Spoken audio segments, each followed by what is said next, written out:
கிறிஸ்துவுக்குள் பிரியமான சகோதர சகோதரிகளே, இயேசு கிறிஸ்துவின் இனிதான நாமத்தில் உங்கள் அனைவருக்கும் என் அன்பின் வாழ்த்துக்கள். இன்றைய நாளுக்கான வேதவசனம் நீதிமொழிகள் 28ஆம் அதிகாரம் 20ஆம் வசனம். உண்மை உள்ள மனுஷன் பரிபூர்ண ஆசீர்வாதங்களை பெறுவான். வேலைக்கு இளைஞர்கள் தேவை என்ற அறிவிப்பு பலகை ஜானின் கவனத்தை ஈர்த்தது. அதை கண்டவுடன் அவனுக்கு பெரிய மகிழ்ச்சி. ஏனெனில் இப்படி ஒரு அறிவிப்பை பார்ப்பதே மிக அரிது. துரிதமாக அந்த வர்த்தக நிறுவனத்திற்குள் சென்று உரிமையாளரை சந்தித்தான். ஐயா, அறிவிப்பு பலகையை பார்த்தேன். நான் தங்கள் நிறுவனத்தில் வேலைக்கு சேர விரும்புகிறேன் என்று உரிமையாளரை பார்த்து ஜான் கேட்டான். நல்லது என்று சொல்லி உபயோகப்படுத்தாமல் கவனிப்பாரற்று பாழடைந்து ஒட்டடை படிந்த ஒரு பரணை சுட்டிக்காட்டி, அதை போய் நன்றாக பார்த்து உபயோகமுள்ளது ஏதாவது இருந்தால் அதை எடுத்துக்கொண்டு வா என்று சொல்லி அனுப்பினார் உரிமையாளர். ஜான் அந்த பரனில் ஏறி பார்த்தான். எலிகளின் குடியிருப்பே அந்த இடம்தான் போலும். எலிகள் அங்கும் இங்குமாக ஓடின. எந்த பக்கம் திரும்பினாலும் ஒட்டடை. ஒரு மூலையில் ஒரு பழைய துருப்பிடித்த இரும்பு பெட்டி கிடப்பதை கண்டான்.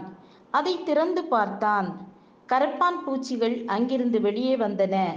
வேண்டாதவைகளை திணித்து வைக்கப்பட்டிருந்தன. அப்படியே மூடி வைத்து விட்டான்.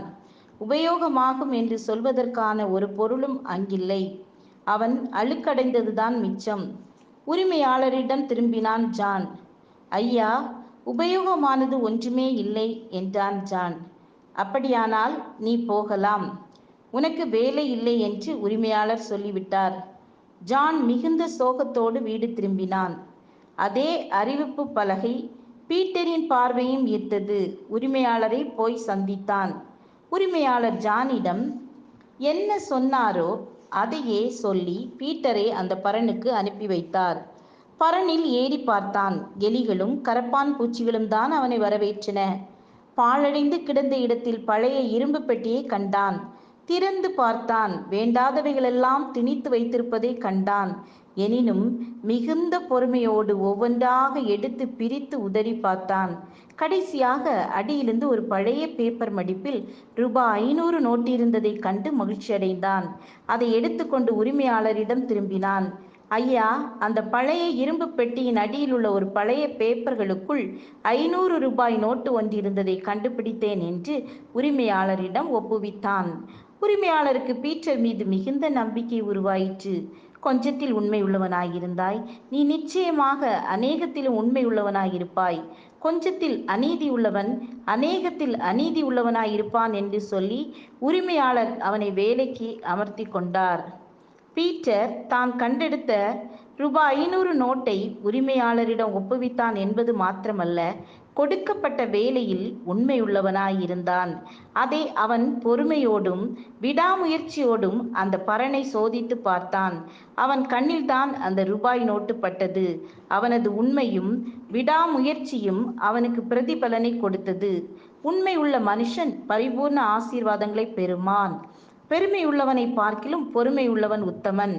நாம் திறமைசாலியாக இருக்கிறோமா என்பதை காட்டிலும் உண்மை உள்ளவனாக இருக்கிறோமா என்பதைத்தான் தேவன் எதிர்பார்க்கிறார்.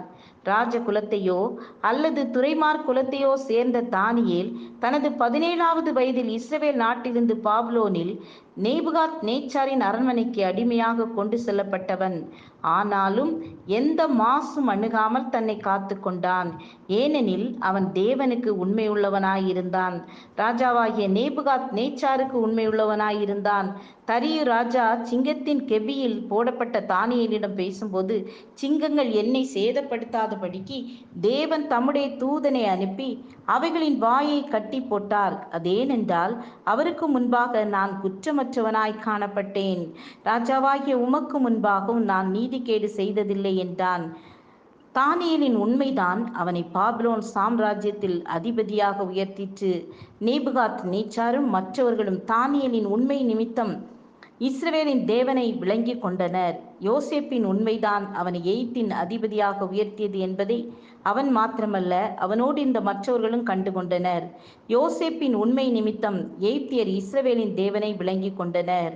ஆம் என கண்பானவர்களே, நம்முடைய உண்மையை கண்டு நாம் பாராட்டு பெறுவது மாத்திரமல்ல, நம்முடைய தேவனை அவர்கள் அடையாளம் கண்டு கொள்ள வேண்டும். தேவ நாமம் நம் நிமித்தம் மகிமைப்பட வேண்டும். தேவன் நம்மில் அதைதான் எதிர்பார்க்கிறார்.